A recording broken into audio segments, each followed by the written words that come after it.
हरि राम रूप से भगवान शेष लखन लाल के रूप से महामहिम श्री सियाजू और साथ में निषादराज गुह भगवान गंगा जी को प्रणाम करके आचमन करके अब उस पार जाने के लिए देखा तो बहुत भक्त प्रवीण होता है। संसारी जन प्रवीणता शब्द को लेते हैं बड़ी चतुराई से दूसरे के साथ छल कपट करके बच जाना, बोले बहुत चतुर है। नहीं, राम ही भजहि ते चतुर नर। चतुर वो है जो माया के जाल से अपने समय को बचा के और नाम जप कर रहे हैं, वो बड़े चतुर है। माया ने उनको फंसाया और वो उस माया के फांस में अपने चित्त को बचा करके राधा राधा बोल रहे, बोले बहुत चतुर है, बड़ा प्रवीण है। केवट निषादराज गुह अलग है, ये केवट। इसने देखा आज तो ब्रह्मा ने हमें कृतार्थ कर दिया, हमारे भाग्य बड़े कर दिए। और 10 हाथ दूर नाव। प्रभु मुस्कुराए, भाई पार जाना है, नाव नजदीक ले आओ। नहीं महाराज, नाव तो नजदीक नहीं लाएंगे। क्यों? तुम तो कार्य ही करते हो, इस पार से उस पार ले जाना। प्रभु हमने सुना है आपकी चरण रज में बड़ा जादू है। वो एक गौतम ऋषि की पत्नी अहिल्या जी पाषाण बनी थी, आपका चरण छू गया तो स्त्री बन गई। महाराज मुझे डर लग रहा है, एक तो वैसे ही घर में स्त्री लड़का बच्चा, इसी से हमारा परिवार चलता है। अगर मेरी नाव स्त्री बन गई तो और हम कोई व्यापार जानते नहीं, वैसे ही खर्चा पूरा नहीं हो रहा, एक और हो गई तो समस्या आ जाएगी। तरनी मुनि घरनी हुए जाई, बाट परे मोरी नाव उड़ाई। यही प्रतिपालों सब परिवारू, नहीं जानो कछ और कबारू। और कोई मैं व्यापार नौकरी आदि करता नहीं हूं, यही मेरा व्यापार है। और अगर कहीं मेरी नाव स्त्री बन गई तो समस्या बढ़ जाएगी। अगर आप पार जाना चाहते हो तो एक बार आज्ञा कीजिए, मैं आपके चरण पखारूंगा और फिर देख लूंगा कि कोई जादू ऐसा नहीं है कि स्त्री बना दे, फिर मैं अपनी नाव में बैठा लूंगा। जो प्रभु पार अवसी गा चहु, मोहि पद पदुम पखारन कहू। बातचीत में ज्यादा समय बर्बाद न किया जाए। प्रभु यदि आप पार जाना चाहते हो तो मुझे आज्ञा कीजिए, मैं आपके चरण धोऊं और आदर सहित नाव में बैठा लूं। लक्ष्मण ने देखा बड़ी बड़ी बात कर रहा है, बोले प्रभु बिना चरण धोए आपको नाव में तो आने नहीं देंगे। और लक्ष्मण जी ये आप धमकी किसी और को दीजिए, आज मेरे इतने बड़े भाग्य खुल गए हैं कि अब मुझे कुछ सुहाई नहीं दे रहा। आप मारोगे ना, मेरे बड़े भाग्य। मरना क्या बड़ा भाग्य होता है? बोले जब कहीं कोई पूछेगा कि वो केवट मारा गया, किसने मारा? बोले रघुनाथ जी के प्रिय भाई लखन लाल ने। कहां मरा? गंगा में। अपराध क्या था उसका? चरण पखारना चाहता था। गवाही कौन है? साक्षात रघुनाथ जी। इससे बड़ा भाग्य हमारा क्या होगा? भरुतीर मारे लखन पे, जब लग न पाए पखारी हो। जब तक चरण नहीं धो लूंगा आपको पार नहीं कर। जब केवट के ऐसे बयान सुने, वचन सुने, सुनी केवट के बैन, प्रेम लपेटे अटपटे,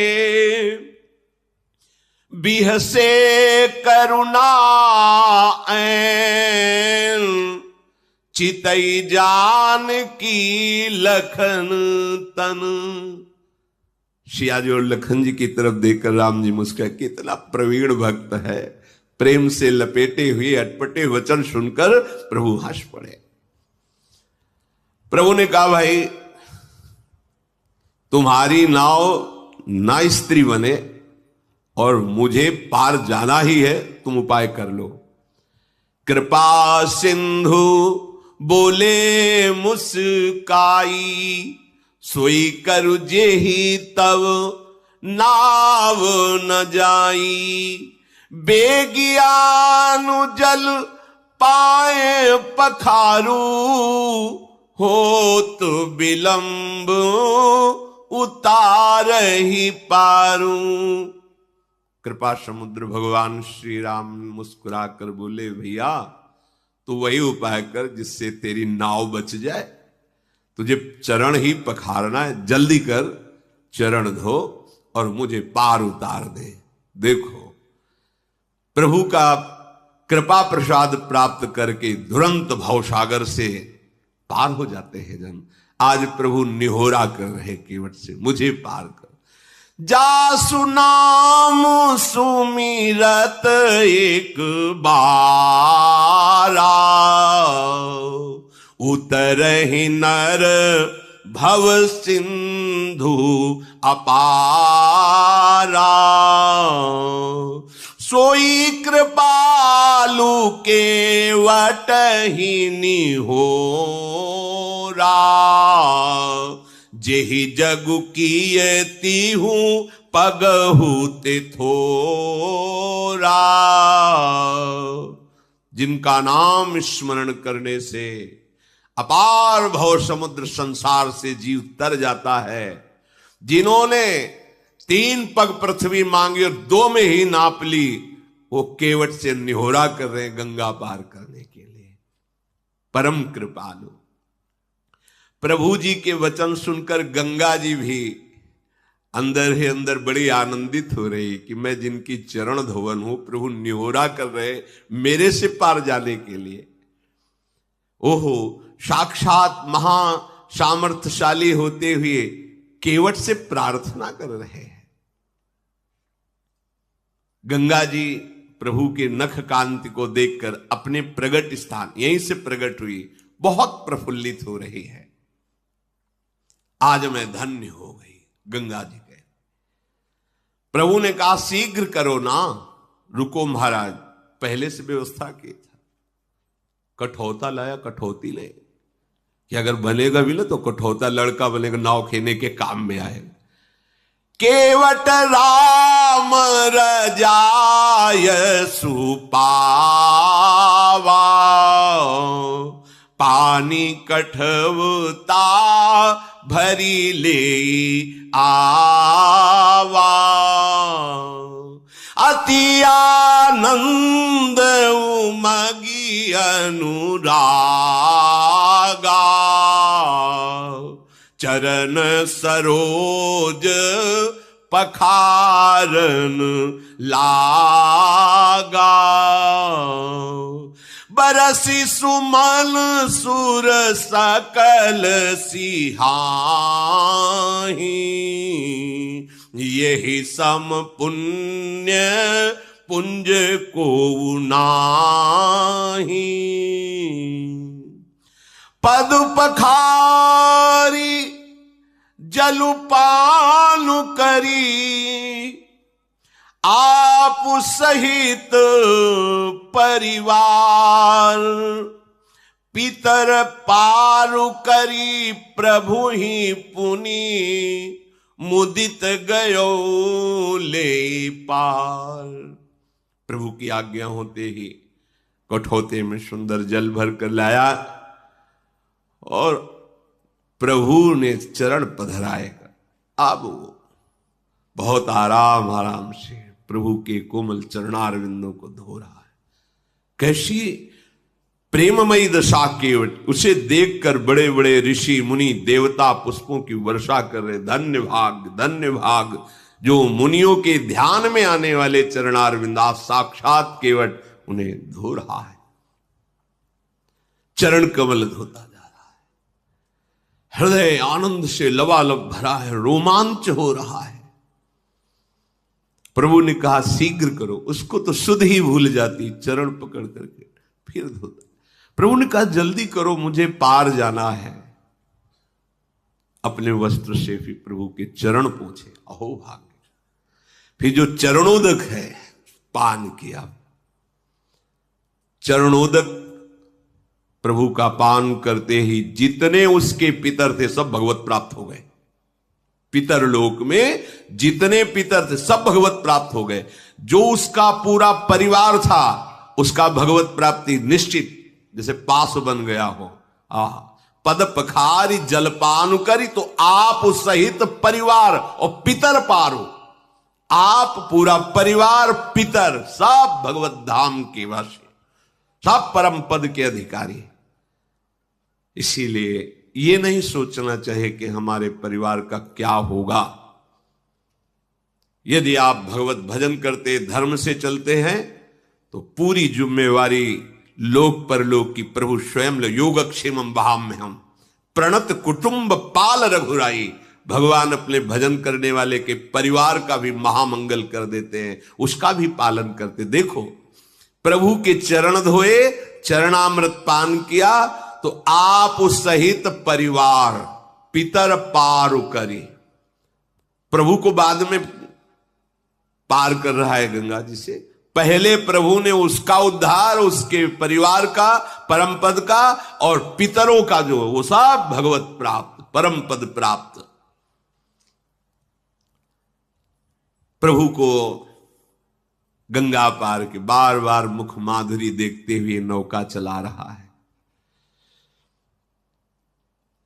जब पार हुए तो लखनलाल जी, सियाजू, रामजू उतर करके गंगा जी की रेती में खड़े हुए। केवट की तो दशा इस समय, बार बार हाथ जोड़ता है, मुखार विद्य की तरफ देखता है, साष्टांग दंडवत होता है, फिर खड़ा होता, फिर देखता है, फिर साष्टांग दंडवत। भगवान को ऐसा लगा कि शायद कुछ उतराई नहीं दी है, इसलिए ज्यादा दंडवत हो रही क्या। सब कुछ जैसा प्रभु को लग रहा है कि देना चाहिए उतराई। प्रभु सकुच यही कछु नहीं देना, इसको तो कुछ दिया नहीं। देखो हमारे प्रभु का स्वभाव देखो, सब कुछ दे दिया पर क्या सकुच है, इसको कुछ दिया नहीं। इसीलिए इनके समान केवल यही है। उसको परम पद, उसके परिवार को परम पद, उसके पितरों को परम पद, देवता ऋषि मुनि केवट की प्रशंसा करके पुष्प बरसा रहे, जगत बंदनी बना दिया। और प्रभु को सकुच क्या है, प्रभु इस सकुच यही नहीं कछु, इसको तो अभी कुछ दिया नहीं है। तो पिय ही की सिय जान निहारी, मणि मुदरी मन मुदित उतारी, कहे वो कृपालु ले ही उतराई, केवट चरण गहे अकुलाई। नाथ आजू मैं काह न पावा, मिटे दोष दुख दारिद दावा,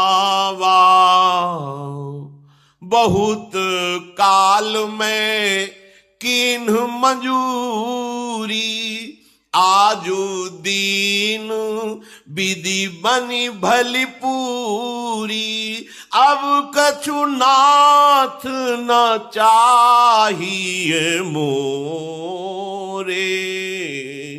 दीन दयाल अनुग्रह तोरे।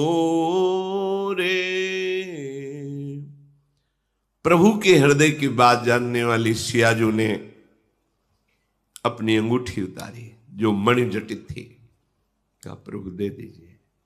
प्रभु से अंगूठी के लेकर कहा ये उतराई ले लो, विकल हो के चरणों में, प्रभु अब कुछ नहीं चाहिए, आपने जो दिया है, बहुत जन्म जन्म से मेहनत करता रहा, जन्म जन्म न जाने किस योन में गया, क्या क्या कर्म किए। नाथ आज हमें पूरी मंजूरी मिल गई।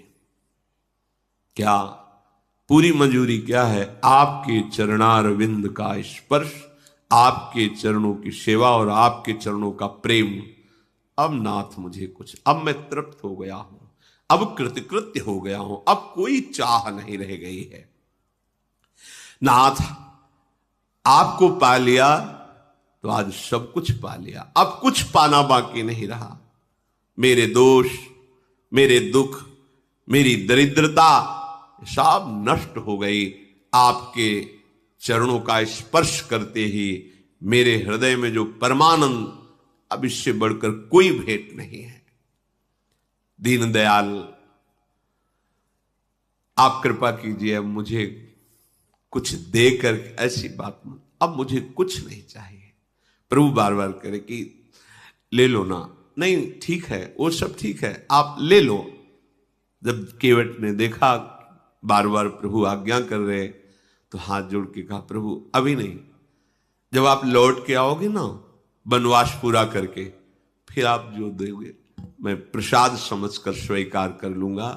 फिरती बार मोहि जो देवा, सो प्रसाद में सिर धरि लेवा। अभी तो नहीं प्रभु, अभी तो जो दिया है तृप्त कर दिया। हे नाथ बहुत कीन प्रभु लखन सिंह, नहीं कछु केवट ले,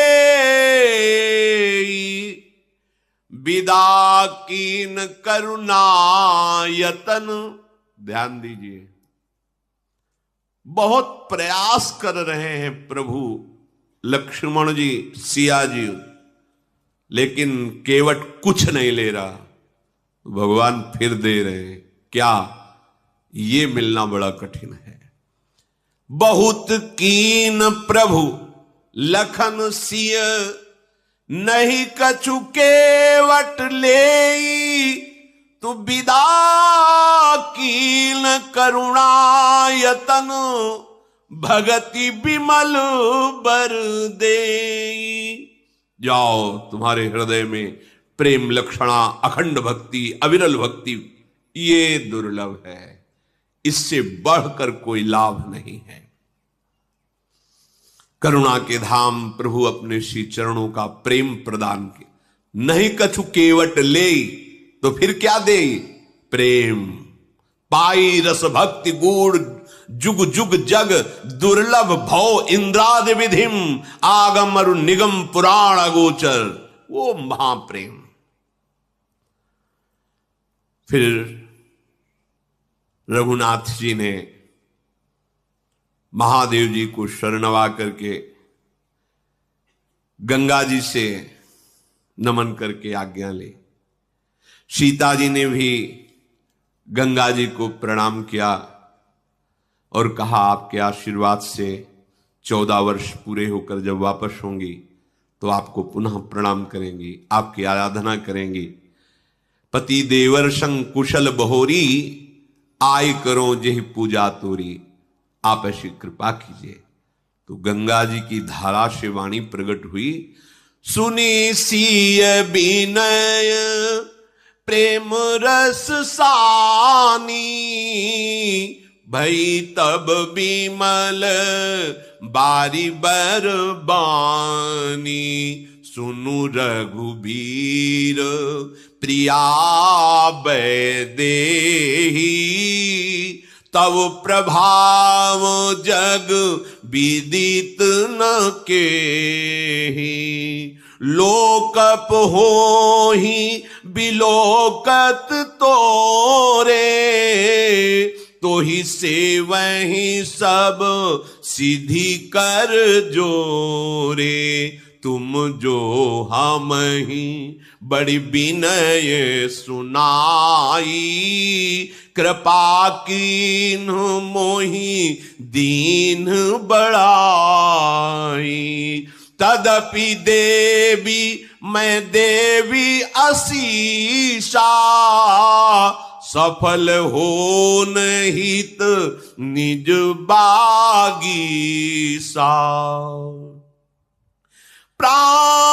प्राणनाथ रथ देवर सहित कुशल कोसला आई, पूजी सब मन कामना, सुजसु रही जग छाई। जब सियाजू ने गंगा जी से ऐसी प्रार्थना की तो गंगा की धारा से गंगा जी बोली, वाणी प्रकट हुई, हे श्री राम की प्रिया जानकी, तुम्हारा प्रभाव कौन है जो जानता ना हो। आपके एक इशारे को बड़े बड़े लोकपाल ताकते रहते हैं, समस्त सिद्धियां हाथ जोड़े आपकी सेवा के लिए खड़ी रहती है। फिर आपने मेरी विनय की, ये तो आप मुझ पर कृपा कर रही हैं, मुझे बड़ाई दे रही हैं। पर हे देवी, मैं आज अपनी वाणी को सफल करने के लिए आपको आशीर्वाद देती हूं। प्राणनाथ भगवान श्री राम, देवर श्री लखनलाल और आप सकुशल अयोध्यापुरी लौटेंगी, तुम्हारी संपूर्ण मनोकामनाएं पूर्ण होंगी और तुम्हारा सुंदर यश जगत भर में छा जाएगा। मंगल के मूल गंगा जी के वचन सुनकर के गंगा जी को अनुकूल देखकर सीता जी बहुत आनंदित हुई। प्रभु श्री रघुनाथ जी ने निषादराज गुह से कहा, भैया आपकी सेवा बहुत हुई, पिताजी ने हमें जो वनवास का आदेश किया है, आप साथ मत चलिए, आप वापस जाइए। निषादराज गुह का तो मुख सूख गया, हृदय में भारी जलन हुई, चरणों में गिर पड़ा और कहा, प्रभु मेरी विनय सुनिए, कुछ दिन आपके साथ रह लूं। आपको पता नहीं है कौन मार्ग कहां कैसे, मुझे पता है, मैं आपको मार्ग दिखाऊंगा, जहां आप रुकेंगे सुंदर पर्णकुटी की रचना करूंगा और प्रभु कंदमूल फलों की मुझे पहचान है, मैं लाके आपकी सेवा में। प्रभु मैं अभी तो नहीं जा सकता, अगर अभी आप कहेंगे तो जीवित रहना असंभव है। प्रभु ने निषादराज गुह की ओर देखा कि प्रेम विकल है। प्रभु ने कहा, तो ठीक है, चलो कुछ दिन हमारे साथ चल। बड़ा प्रसन्न हुआ, एक क्षण भी भगवान का साथ मिल गया, धन्य अहोभाग्य हो गया। फिर सेवा, फिर कई दिन सानिध्य और फिर निरंतर सानिध्य। तो ये उपासना निरंतर सानिध्य प्रदान करती है। छिन छिन बिहरत संग, छिन छिन निरखत प्रेम भरी, छिन जस कहत अभंग, यह जो कृपा हरिवंश की। प्रियालाल प्रतिपल साथ रहते हैं, कभी बिछुड़ना नहीं, आनंद ही आनंद। ये सब बिछुड़ने वाला देश है, शरीर बिछुड़ेगा, प्रिय मित्र बिछुड़ेगा, सब सगे संबंधी बिछुड़े, आप अकेले होगे। अगर उपासना परिपक्व कर लो तो प्रियालाल के समीप अनंत काल तक के लिए, जहां प्रलय की पवन का भी प्रवेश नहीं, दिव्य चिदानंद वृंदावन। प्रभु श्री राम महादेव जी को नमस्कार करके निषादराज लखन जी और सियाजू के सहित आगे बढ़े। उस दिन सुंदर एक पेड़ के नीचे निवास हुआ। सखा गुह ने सुंदर विश्राम की व्यवस्था की। वही विश्राम की व्यवस्था, कुछ घास लगा के ऊपर कोमल पत्ते बिछाना। फिर प्रातःकालीन प्रभु ने दिनचर्या की, आगे बढ़े तो तीर्थराज प्रयाग के दर्शन हुए, दूर से दिखाई दिया। ये बड़ा महामहिम राजा है तीर्थराज प्रयाग। प्रयागराज का मंत्री है सत्य। प्रयागराज की प्यारी स्त्री है श्रद्धा। और बेणी माधव जी हितकारी मित्र हैं। धर्म अर्थ काम मोक्ष से प्रयागराज का भंडार भरा रहता है, जो चाहिए वो प्रदान करने में समर्थ है। धर्म अर्थ काम मोक्ष। और वो पुण्य प्रांत, वो सुंदर राजा का राज्य है प्रयागराज। संगम प्रयाग क्षेत्र ही दुर्गम मजबूत सुंदर किला है। वहां प्रवेश पाने वालों में पाप शत्रु प्रहार नहीं कर सकता। संपूर्ण तीर्थ प्रयाग राजा की सेना है, जो पाप की सेना कुचल डालने में समर्थ है। गंगा यमुना सरस्वती का संगम ये प्रयाग राजा का सिंहासन है। अक्षयवट सिंहासन के ऊपर लगा हुआ छत्र है। यमुना जी और गंगा जी की तरंगे मानो श्याम और श्वेत चंवर है, जिनको देखकर दुख दरिद्रता का नाश हो जाता है। प्रयागराज का सेवन करने से सारे मनोरथ पूर्ण होते हैं। वेद पुराण शास्त्र बंदीजन की तरह तीर्थराज प्रयाग का यश गाते रहते हैं। प्रभु श्री राम ने दर्शन करा, देखो लक्ष्मण सिया, ये तीर्थराज प्रयाग है। श्रीमुख से सियाजू लक्ष्मणजू सखागुह को तीर्थराज प्रयाग के विषय में प्रभु बता रहे हैं। फिर त्रिवेणी जी में आकर के दर्शन किया। समस्त मंगलों को प्रदान करने वाली त्रिवेणी जी हैं। फिर स्नान किया, भगवान महादेव जी की पूजा की। स्नान पूजा आदि से निवृत्त होकर के समीप में ही भरद्वाज ऋषि का आश्रम है। प्रभु वहां गए। मुनि को जे भी शिष्यों से पता चला प्रभु श्री राम पधार रहे, आश्रम से बाहर निकले, देखा राम सिया लखन पधार रहे। प्रभु उनको प्रणाम कर रहे हैं, वो प्रभु को प्रणाम कर रहे हैं। मुनि ने प्रभु को फिर उठाकर हृदय से लगाया। आज ऐसा अनुभव हो रहा है कि अभी तक तो ब्रह्मानंद मिलता रहा, लेकिन आज ब्रह्मानंद की राशि मिल गई। ब्रह्मानंद की राशि मिल गई। ब्रह्मानंद की राशि जैसे एक कण और समूह, ब्रह्मानंद का समूह मूर्तिमान प्रभु का दर्शन है। फिर प्रभु प्रणाम कर रहे हैं। आशीर्वाद देने का सबको अधिकार है। ये नहीं कि बड़े हैं तो हम आशीर्वाद, हमारे यहां श्री लाडली जी को, लालजू को, आचार्य को, गुरुजनों को आशीर्वाद दिया गया। ये प्रेम की सामर्थ्य देखो। देखो आचार्य हैं हमारे, परम गुरु हैं, पर चिरजीवो तारानंदन चिरंजीवी हो। आचार्य को लाडली जो थारो अविचल रहो जो, यह जोरी अविचल वृंदावन चिरंजीवी जोरी, चिरजीवो भूतल यह जोरी आशीष दे। प्रेम में सामर्थ्य होती है। सामर्थ्य ये केवल प्रेम में है, नहीं तो हम इनको आशीर्वाद क्या दें। हम तो इनके चरण आश्रित हैं। हाँ, उन्हीं के चरण आश्रय के बल से उनको आशीर्वाद देते हैं। ऐसा ही भरद्वाज जी ने किया। प्रभु प्रणाम मुद्रा में दीन आशीष मुनि सऊर अति आनंदवश जानी, लोचन गोचर सुकृत फल मनोहु किए विधियान। प्रभु को आशीर्वाद देते हुए मन में ऐसे प्रफुल्लित हो रहे, और आज लगा कि हमारी साधना तपस्या सुकृतों का सारा फल मूर्तिमान होकर सियाराम जी के रूप में सामने विराजमान है। परस्पर कुशल प्रश्न हुए, फिर आसन दिया, प्रेम सहित प्रभु का पूजन किया। प्रभु विराजमान है। अच्छे अच्छे अमृत के समान कंदमूल फल पहले ही ब्रह्मचारी जन ले आए, वो प्रभु को अर्पित किए। प्रभु ने उन फल को सखा जो निषाद राजगुह उनको दिया। फिर सिया लक्ष्मण सहित प्रभु स्वयं फल पाए और बहुत सुख का अनुभव कर रहे हैं। हाथ जोड़े हुए भरद्वाज जी कहते, आजु सुफल तप तीरथ त्यागू, आजु सुफल जप जोग विरागू।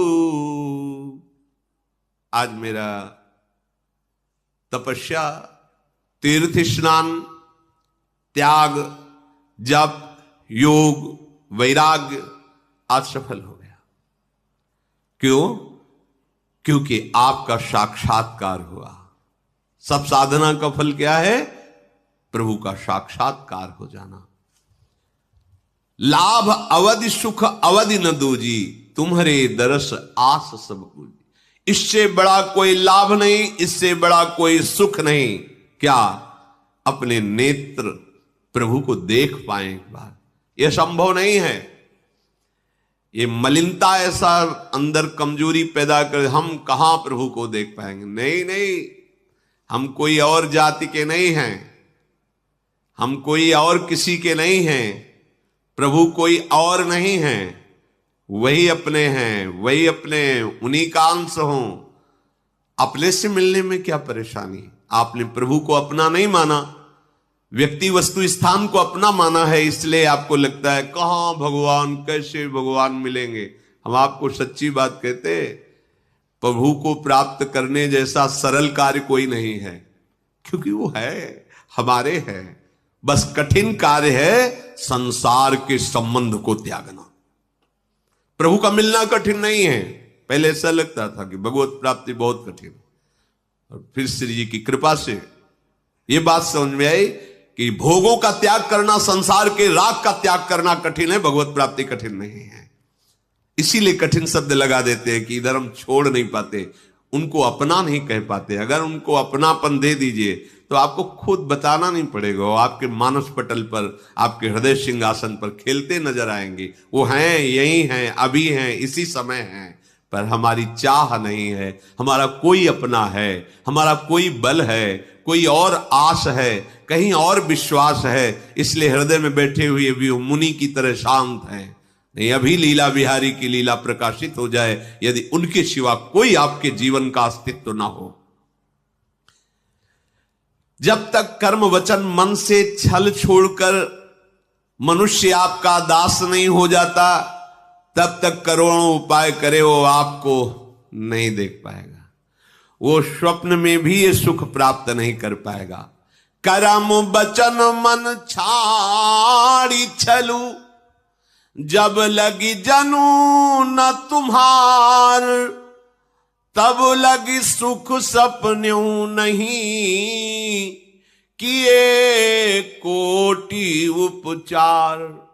करोड़ों उपाय कर लो, यदि भजन नहीं करते, धर्म से नहीं चलते, भगवान का आश्रय नहीं लिए, तो सुखी नहीं हो सकते। देख लेना, जब मन वचन कर्म से एकमात्र प्रभु को अपना स्वामी मान लिया जाता है, अपना जीवन जीवन नाथ के हाथ समर्पित कर दिया जाता है, इतना काफी भगवत प्राप्ति के लिए। पर इतना ही नहीं कर पाते। मन किसी को दिए हैं, वचन किसी को दिए हैं, तन अहंकार ऐसा जाल बुने हुए हैं अहमता ममता का कि वो लगता है भगवान कोई दूसरे हैं। भगवान कृपा करे तो हम जो जो अपना माने हैं वो सब सजा रहे और सुख मिलता रहे। भ्रम बड़ा विचित्र बैठ गया, जो अपने वो पराये लग रहे हैं, जो है ही नहीं वो अपने लग रहे हैं ही नहीं। तुम्हें लग रहा होगा, तुम अपनी पत्नी को जानते हो कौन है, या तुम अपने पति को जानते हो, अपने पुत्र को जानते हो कौन है, कुछ पता नहीं, बस माने हो मेरा पुत्र। आपने पांच भौतिक शरीर का परिचय प्राप्त किया कि उस महान सामर्थ्यशाली भगवद अंश का परिचय प्राप्त किया, दोनों को नहीं जानते हो।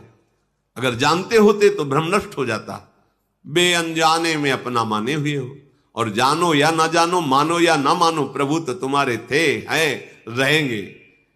बस ये बात समझ में आ जाए तो निहाल हो जाओ, क्योंकि वही सबके हृदय में बैठे तुम्हें प्यार कर रहे हैं, पत्नी के रूप में, पति के रूप में, पुत्र के रूप में। जब उनसे तुम विमुख होकर व्यवहार करते हो तो वही तुम्हें जलाते हैं। तुम्हारी विपरीत आचरणों का फल तुम्हें क्लेश देता है, अशांति देता है। सन्मुख हो जाओ प्रभु के, तो यही परिवार भगवत प्राप्ति का सहायक साधन बन जाएगा। भरद्वाज मुनि के वचन सुनकर भगवान सकुचा रहे हैं। मुनि प्रशंसा कर रहे, भगवान सकुचा रहे। भाव, जब कोई तुम्हारी प्रशंसा करने लगे तो कोशिश करो कि तुम्हारे कान में वो शब्द ना पड़े। अंगुली लगा लो या बहुत अंदर से जलन महसूस करो, ऐसा करो। पर बहुत अच्छा लगता है जब कोई प्रशंसा करता है, क्योंकि अहंकार को उस समय आहार मिल रहा है। वो पुष्ट होगा, फिर रौंदेगा, तुम्हें परास्त करेगा, क्योंकि उसके पार्षद हैं काम क्रोध लोभ मोह। मत्सर, ये सब अहंकार गलित तो इनका प्रभाव नहीं पड़ेगा। देहाभिमान रूपी गुफा में ही ये शत्रु छुपे रहते हैं। जब कोई अपनी बड़ाई करे, प्रभु हर लीला में स्वयं आचरण करके मर्यादा पुरुषोत्तम भगवान श्री राम की एक एक चेष्टा उपदेश है। जब अपनी बड़ाई हो तो सकुच जाना चाहिए, हृदय में थोड़ा जलन होनी चाहिए। अगर कहीं गुरुजन बड़ाई करने लगे तो निश्चित समझना चाहिए कि कोई अपराध बन गया क्या। आज मेरे गुरुजन मेरी बड़ाई मेरे सामने कर रहे, इसका मतलब कोई अपराध बन गया, शायद हमसे कोई भयानक गलती बन गई, उसका दंड मुझे दिया जा रहा है, ये भाव होना चाहिए। और जब कभी वो तुम्हें कटुवचन बोलने लगे, तुम्हारा तिरस्कार करने लगे, तो अंदर से नाचना चाहिए, अब कृपा हुई है। अब ये अनंत जन्मों से जो बांधने वाला अहंकार था, अब इसका नाश प्रारंभ हो गया। अब तो जीवन मुक्त होना ही है। जब गुरुदेव की ऐसी नजर है तो मुझे कौन बांध सकता है। लेकिन अगर वहां सम्मान और बड़ाई मिलने लगे तो सावधान हो जाना चाहिए कि कोई अपराध बन गया, कोई है अहंकार की ऐसी वृत्ति जिसको गुरुदेव देख रहे हैं, और हृदय में जलना चाहिए। प्रभु सकुचार है। और भरद्वाज मुनि का यश गा रहे हैं, महाराज ये तो सब आप में विद्यमान है, इसीलिए आप ऐसा कह रहे हैं। मुनीश्वर, ये जो आप आदर दे रहे हैं, बड़ाई कर रहे हैं, ये मेरी नहीं कर रहे, ये आपकी महिमा है। सच्ची बात है। जब कोई साष्टांग प्रणाम करता है तो उसमें जिसको प्रणाम किया जाता है उसके गुण की बात नहीं होती, उसमें उसकी महिमा होती है। वो इतना श्रद्धावान, इतना दैन्य है कि अपने शरीर को साष्टांग लिटाए हुए, ये वो वंदनीय है, ये वो प्रशंसनीय है। लेकिन अगर अहम हो तो उल्टा दिखाई देता है कि मेरे में कोई गुण है इसलिए साष्टांग नहीं, उसमें वो सद्गुण विराजमान है, दैन्यता और नमन, इसलिए वो वंदनीय है, वो प्रशंसनीय है।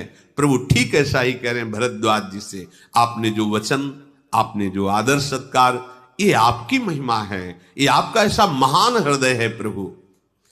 भरद्वाज जी प्रभु के प्रति नमन करते हैं। प्रभु भरद्वाज के मुनि रघुबीर परस्पर नवहि, बचन अगोचर सुख अनुभवहि। अब ये सूचना फैल गई कि प्रभु श्री राम श्रिया लक्ष्मण पधारे हुए हैं। सब बड़े बड़े ब्रह्मचारी, तपस्वी, मुनि, सिद्ध, उदासीन, सब संत महात्मा दौड़ दौड़ करके भरद्वाज ऋषि के आश्रम में आते हैं। प्रभु सबको खड़े होकर के प्रणाम करते हैं, कुशल प्रश्न करते हैं, और प्रभु कहते हैं कि हमें बड़ा सुख मिला, विराजिए। सब प्रभु के दर्शन करके निहाल हो रहे, सब प्रभु को आशीर्वाद दे रहे। प्रभु के सौंदर्य को देख देख कर ऋषि मुनि अपना साधन सफल मान रहे हैं, और यही साधन की सफलता है। प्रभु भर नेत्र देखने को मिल जाए, जीते जी एक बार उनको देख ले, ऐसी चाह पैदा करो आप। प्रभु दूर नहीं है, चाह की जरूरत है। प्रभु ने वही रात में निवास किया, प्रातःकाल पुनः प्रयागराज में स्नान किया, फिर प्रसन्नता के साथ भरद्वाज मुनि को सिर नवाकर सियाजू, लखनजू और सेवक गुह के साथ चले। चलते समय प्रभु बड़े प्रेम से भरद्वाज मुनि से कहा, नाथ किस मार्ग से जाए। मुनि ने हंसकर कहा कि आप जिस मार्ग में चरण रखेंगे वही सुमार्ग हो जाएगा। प्रभु आपके लिए क्या मार्ग बताए। फिर भी शिष्यों को बुलाया, प्रभु के साथ जाना है। सुनते ही 50 शिष्य आ गए, हाथ जोड़कर खड़े हुए, जिनका अपार प्रेम भगवान श्री राम के दर्शन से ही प्रकट हुआ है। मुनि ने उनमें से चुनकर 4 ब्रह्मचारियों को साथ दिया, जिन्होंने बहुत जन्म भजन किया। उनको सौभाग्य मिला, वो गुरुदेव को प्रणाम करके रघुनाथ जी के साथ आगे आगे चल रहे हैं, रास्ता बताते हुए। प्रभु जब गांव में तो जाते नहीं, लेकिन कोई कोई मार्ग गांव के किनारे से है। जब गांव के किनारे से निकलते हैं तो जो देखता है दौड़ दौड़ करके आता है। कोई कोई तो नगर में पूरे की सिया राम लखन पधार रहे हैं, पूरा नगर का नगर बाहर आ जाता है और प्रभु के दर्शन करता है।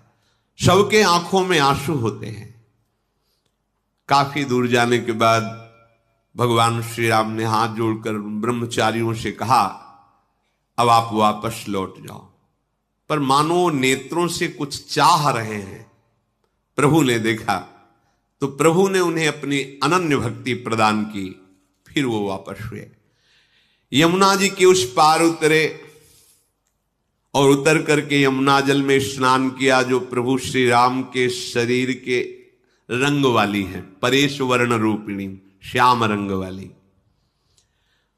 वहां जो ही सुना कि निषाद राज के साथ कोई बहुत सुंदर दो राजकुमार और एक युवती सियाजू पधारी हैं, लोग अपना काम काज छोड़कर जो जैसे दौड़ दौड़ करके आते हैं और दर्शन कर रहे हैं।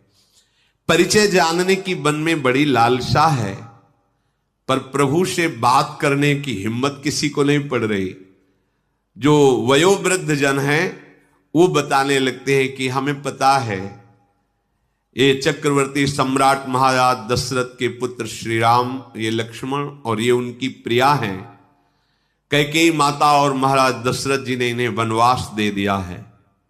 ये सुनकर के सब घबरा जाते हैं कि कैसे हृदय के माता पिता हैं जो ऐसे सुंदर सुकुमार पुत्रों को वनवास दे दिया। ये गोस्वामी जी चर्चा कृपा करके जो चरित्र लिख रहे, उस समय वो भाव देश में वहीं, क्योंकि प्रयागराज के पास ही राजापुर है, वहीं गोस्वामी जी का प्रादुर्भाव हुआ। तो भाव देश में परम बैरागी के रूप में वो भी प्रगट में सिया राम जी से मिल रहे हैं। इसलिए उन्होंने संकेत में लिखा, तेहि अवसर एक तापसु आवा, तेज पुंज लघु बयस सुहावा, कवि अलखित गति बेसु विरागी, मन क्रम बचन राम अनुरागी। उसी समय एक तपस्वी वैरागी आया। छोटी अवस्था है, तेज प्रकाशित हो रहा है, कवि उसकी गति को नहीं जानते हैं, अर्थात वो अपना परिचय नहीं देना चाहते हैं। वो वैरागी वेश में मन वचन कर्म से राम जी का दास है। भाव देश में गोस्वामी जी मिल रहे हैं। जब प्रभु तीर्थराज प्रयाग के पार किया, वही राजापुर है, तो मानो गोस्वामी जी ये भाव देख रहे, मैं भी दौड़ करके गया, मन क्रम वचन से राम जी के दास है। इसीलिए कोई लिख रहे, कोई एक ताप, और ये लिख रहे कि कभी उसे प्रकट नहीं करना चाहता। अपने इष्ट देव को पहचान कर नेत्रों से जल की धारा बह रही, शरीर पुलकित हो रहा, दंड की भांति पृथ्वी पर वो वैरागी गिरकर, उसकी प्रेम दशा का कैसे वर्णन हो। प्रभु ने प्रेम पुलकित उस वैरागी को उठाकर अपने हृदय से लगाया। उस वैरागी को ऐसा अनुभव हो रहा मानो महादरिद्री को महान धन मिल गया हो। सब कोई देख रहे हैं, उस वैरागी की प्रशंसा कर रहे हैं, प्रभु ने हृदय से लगाया। ऐसा लग रहा है कि प्रेम प्रभु श्री राम और परमार्थ वो वैरागी दोनों गले मिल रहे हो, प्रेम और परमार्थ तत्व स्वरूप से मिल रहे हैं। फिर वो वैरागी लक्ष्मण जी के चरणों में प्रणाम किया। लक्ष्मण जी ने उमक कर उस वैरागी को हृदय से लगाया। फिर सियाजू की चरण धूल लेकर अपने माथे पे धारण की और माता सियाजू ने अपना बच्चा जान करके दुलार किया। गोस्वामी जी भाव में। फिर निषाद राज ने उस वैरागी को नमन किया। उस वैरागी ने देखा कि अहोभाग्य निषाद राज के हमारे प्रभु से प्रेम करते हैं। आनंदित होकर हृदय से हृदय मिलाकर निषाद राज से मिला। वो वैरागी अपने नेत्रों से अपने आराध्य देव की सौंदर्य सुधा का पान करके महाआनंदित हुआ, जैसे जन्म जन्म के भूखे को कोई सुंदर स्वादिष्ट भरपेट भोजन मिल जाए। फिर चेतना जागृत हुई गोस्वामी, फिर लिखा, जब गांव की स्त्रियां देख रही है प्रभु को तो कहती हैं कि ऐसे सुकुमार को वन भेजा जाता है, कैसे इनके माता पिता हैं, सब व्याकुल हो जाती है। प्रभु ने निषाद राजगुरु से कहा, बस अब इतना हो गया, अब आप वापस जाइए। अब तो कुछ कहने की बात ही नहीं रह गई थी, क्योंकि कहा था कि 2-4 दिन साथ, अब वापस। बार बार प्रभु को, अब वो तो वही जानते जिनके हृदय में प्रेम होता है, कैसे निहार रहे। प्रभु ने अपने चरणों की अविरल भक्ति देकर उन्हें विदा किया। फिर सियाजू, रामजू, लखनजू यमुना जी को प्रणाम करके सूर्य कन्या यमुना जी की बड़ाई करते हुए आगे बढ़े। आगे कुछ यात्री मिलते हैं, उन्होंने देखा तो कहा, राजकुमारो, तुम्हारे तो चिन्ह बता रहे कि तुम्हें चक्रवर्ती सम्राट होना चाहिए, ऐसे चिन्ह और ऐसी दशा, मार्ग चलो पयादे ही पाए, बिना पादुका के आप चल रहे हैं। और हम ज्योतिष के बहुत बड़े ज्ञाता हैं, हमें पता है। तो आज मुझे लगता है कि ज्योतिष शास्त्र झूठा हो गया क्या, क्योंकि आपके चिन्ह चक्रवर्ती सम्राट के हैं और आप नंगे पैर ऐसे कटीले कंकड़ीले भयावह वन में तपस्वी वेश में। इसमें विधाता का ही कोई रहस्य है। पर आपसे भी ज्यादा इस सुकुमारी को देख करके मुझे दुख हो रहा है कि ऐसे वनवास में हाथियों की दहाड़, सिंहों की दहाड़ भय उत्पन्न करती है। यदि आपकी आज्ञा हो तो जहां आपको जाना है वहां तक हम सुरक्षित पहुंचा दें। प्रभु ने कहा, नहीं नहीं, हम चले जाएंगे, आप लोग अपनी यात्रा कीजिए। वो प्रेम आंसुओं से युक्त हो जाते हैं। भगवान की एक एक शब्द प्रेम अमृत से भरे हुए हैं। प्रभु जिस गांव पूर्वे नगर के बगल से निकलते हैं, देवता लोग प्रणाम करते हैं उस गांव नगर को।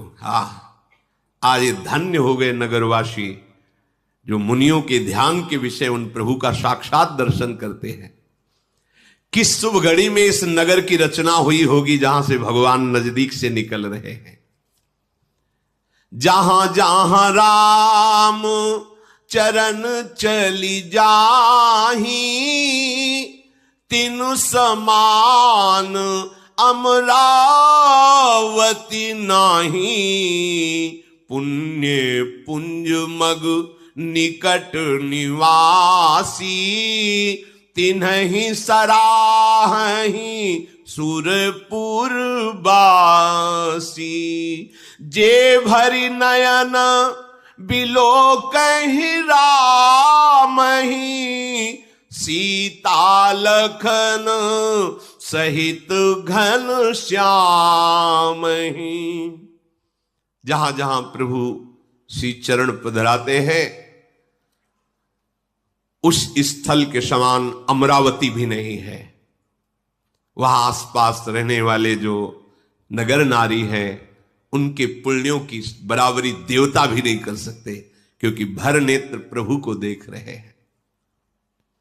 प्रभु जिस सरोवर का जल आचमन करते हैं, प्रभु जिस नदी में अवगाहन करते हैं, ऋषि मुनि देवता सब उसकी बड़ाई करते हैं। प्रभु जिस वृक्ष के नीचे विराजमान हो जाते हैं, कल्प वृक्ष उसकी बड़ाई करता है। जो रजकण प्रभु के श्री चरणों से युक्त हो गए, महामहिम होकर भूमि अपने भाग्य सराती है। प्रभु जैसे जैसे आगे बढ़ते हैं तो धूप न लगे ऐसे बादल छाया करते हुए जा रहे हैं। देवता आगे ही आगे फूल बरसाते, जिसमें प्रभु के श्री चरणों में कोई कंकड़ आदि न चुभ जाए। सुंदर वन की शोभा पशु पक्षियों को दिखाते हुए प्रभु जा रहे। देखो सियाजू, वो हिरण मंडली, वो मोर मंडली। ऐसे जब किसी गांव के आगे जो गांव पड़ता है तो पहले ही पीछे गांव वाले वहां दौड़ के चले जाते हैं, बता देते श्री राम जी आ रहे हैं, चलो सब दर्शन करने। बड़े बूढ़े स्त्री बालक सब दौड़कर बाहर निकल आते हैं। राम लखन सिया जी के रूप को देखकर सब ऐसे हो जाते जैसे चित्र में लिखे हुए, प्रेमानंद में मगन है, शरीर पुलकित है। उनकी दशा वर्णन नहीं की जा सकती, मानो कोई गरीब आदमी चिंतामणि का ढेर पा गया हो। एक दूसरे को पुकारते हैं, अरे भाग के आ, नेत्रों का लाभ ले, कार्य तो फिर हो जाएगा। कोई प्रभु के श्री अनुराग में भर गया, उनके साथ साथ चल रहे, प्रभु समझाते आप अपने नगर में रहिए। कोई उनके नेत्रों की छवि हृदय में पहुंचने पर ऐसा समाधिस्थ है कि आंख ही नहीं खोल पा रहा है। किसी का शरीर शिथिल, किसी की मन वाणी शरीर एक साथ सब।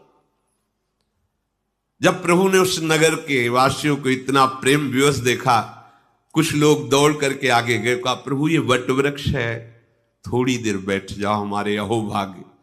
प्रभु ने कहा ठीक है। तो तत्काल ग्राम के लोग नरम नरम घास ला करके ऐसे बिछा देते, प्रभु बैठ जाते हैं। वो लोग घड़े में भरकर पानी लाते हैं, प्रभु यदि थोड़ा भी आप पी लेंगे तो हमें बड़ा सुख होगा।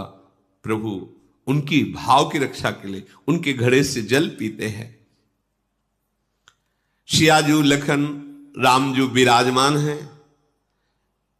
जो ग्रामीण स्त्रियां हैं वो सियाजू की तरफ देखती हैं और पूछना चाहती, पर हिम्मत नहीं पड़ रही। ऐसा सौंदर्य, ऐसा तेज प्रभु है साक्षात। करोड़ों कामदेव मोहित हो जाए ऐसे प्रभु श्री राम। करोड़ों बिजलियों की कांति सियाजू की, लक्ष्मण जी गोरे तक अद्भुत शोभा। जटा मुकुट शीसनी सुभग, उरभुज नयन विशाल। शरद परब विदु बदन बर, लसत स्वेद कन जाल। जटा का मुकुट है, विशाल वक्षा स्थल, विशाल भुजाएं, विशाल नेत्र, खिला हुआ चंद्रमा की तरह मुख कांति। चलने के कारण छोटी छोटी भाल पर पसीने की बूंदें, मनोहर जोड़ी।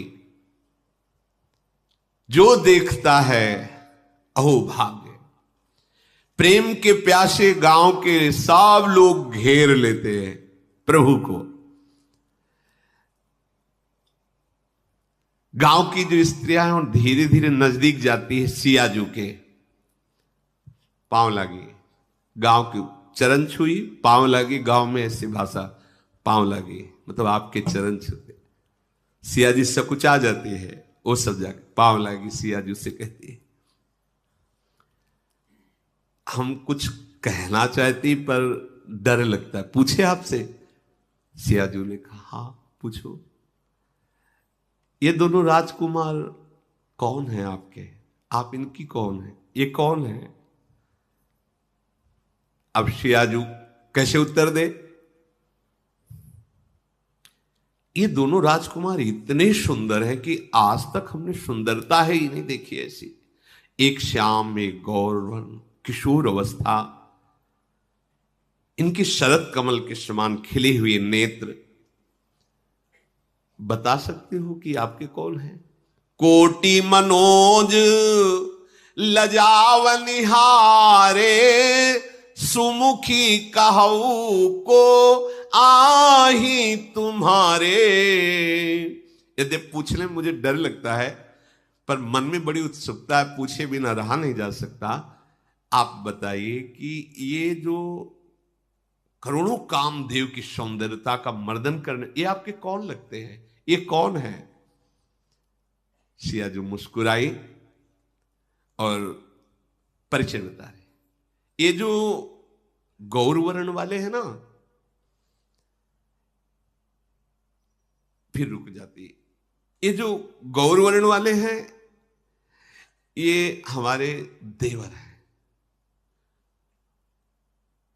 और वो जो उनके पास बैठे हैं ना, बहुरी बदन विधु अंचल ढाकी, पियतन चितई भौं करी बाकी।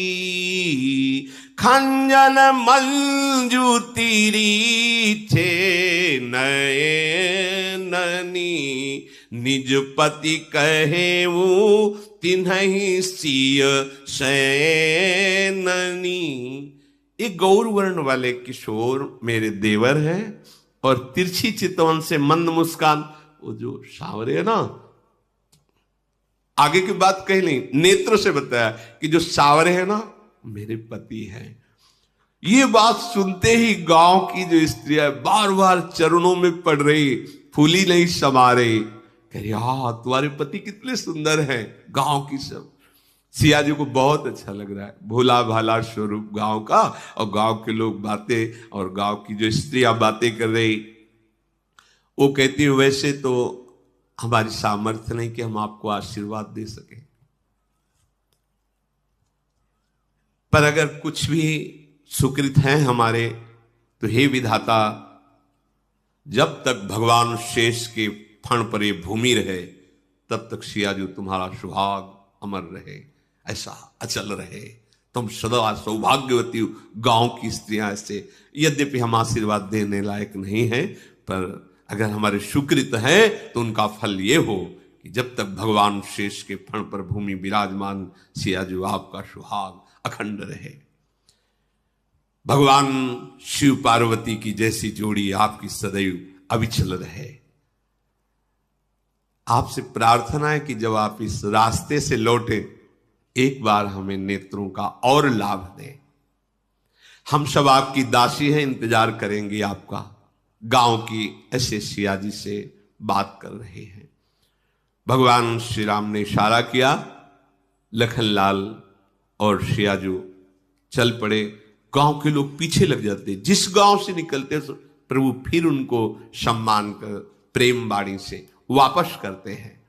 सबका आनंद से लुट जाता है, जैसे सांप की मणि चली जाए तो फड़फड़ाने लगता है। फिर धैर्य धारण करते हैं, अच्छा प्रभु लौटेंगे तब दर्शन हो जाएंगे। लक्ष्मण जी, जानकी जी, रघुनाथ जी आगे बढ़े, समस्त स्त्री पुरुष वापस लौट आए। आपस में बैठकर गांव के लोग चर्चा करते हैं, यदि विधाता ने इन्हें वनवास दिया है तो सृष्टि में सारे सुख जो रचे हैं आग लगे सुखों में, अरे इनको मिलना चाहिए, सो इनको वनवास। अगर ये नंगे पैर ये बिचरहि मग बिनु पद त्राना, तो रचे बाद विधि वाहन नाना। ब्रह्मा ने एक से एक वाहनों की रचना की, ये नंगे पैर वन में घूमते तो धिक्कार है उन वाहनों को, उन सुखों को। जब ये कुश की साथरी पर भूमि पर सोते हैं तो क्यों रचना की विधाता ने सुंदर सैयाओं की। इनको जब पेड़ के नीचे निवास करना लिखा है तो महल किन के लिए बनाए गए हैं। ये सुंदर अत्यंत सुकुमार मुनियों के वस्त्र वल्कल धारण किए तो विधाता ने भांति भांति के वस्त्र गहने क्यों रचना रची। ऐसे गांव के लोग वार्ता करते हैं, आहा इनको कंदमूल फल खाना लिखा है, वे 56 प्रकार के भोगों की रचना विधाता किनके लिए किया। हमारे कानों, नेत्रों और मन के द्वारा अनुभव आने वाली विधाता की करनी सब उल्टा नजर आ रही है। इन्हें देख करके हमें लगता है विधाता आश्चर्यचकित हो गया कि हमारी रचना में तो कोई ऐसा है नहीं, इसीलिए इनको वन में छुपा दिया है। गांव के लोग सरल भाषा में आपस में बातचीत कर रहे हैं। प्रभु श्री राम के चरण जहां पढ़ते हैं, जानकी जी बहुत ध्यान रखती है कि प्रभु के चरण चिन्हों के ऊपर चरण न पड़े, और जहां सियाराम के चरण चिन्ह पड़ रहे हैं उनको दाहिने करके लक्ष्मण जी चल रहे हैं कि उनके चरण चिन्हों पर चरण न पड़े। बड़ा प्रेममय भाव। श्री राम लखन सियाजू प्रेम में डूबे हुए, क्योंकि ऋषि महात्माओं के सबके दर्शन होते चले जा रहे हैं। पथिक रूप प्रभु के सामने चाहे पशु हो चाहे पक्षी हो, सबका चित्त चुरा रहे हैं। कोई ऐसा नहीं हुआ जिसने प्रभु को देखा और पुनः उसका जन्म हो। जन्म मृत्यु संसार से भटकने वाले भवसागर में अब उनको नहीं डूबना पड़ेगा जिन्होंने एक बार प्रभु को देखा।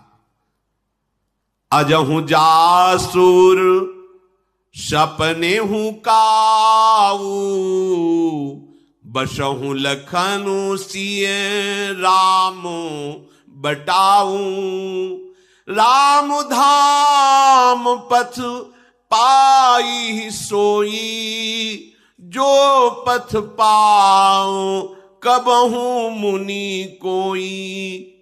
यदि एक बार भी स्वप्न में सियाराम लक्ष्मण का साक्षात्कार हो जाए तो कह रहे हो परम धाम को प्राप्त कर लेता। फिर साक्षात दर्शन। प्रभु ने देखा कि सियाजू के भाल पर श्रम बिंदु हैं, थक गए हैं, तो एक बहुत बड़ा वृक्ष देखा, समीप में सुंदर सरोवर जो शीतल और मृदु जल। प्रभु रात्रि है इस वृक्ष के नीचे विश्राम कर रहे हैं। फिर शिष्य चर्चा आगे। श्री राधा वल्लभ लाल की।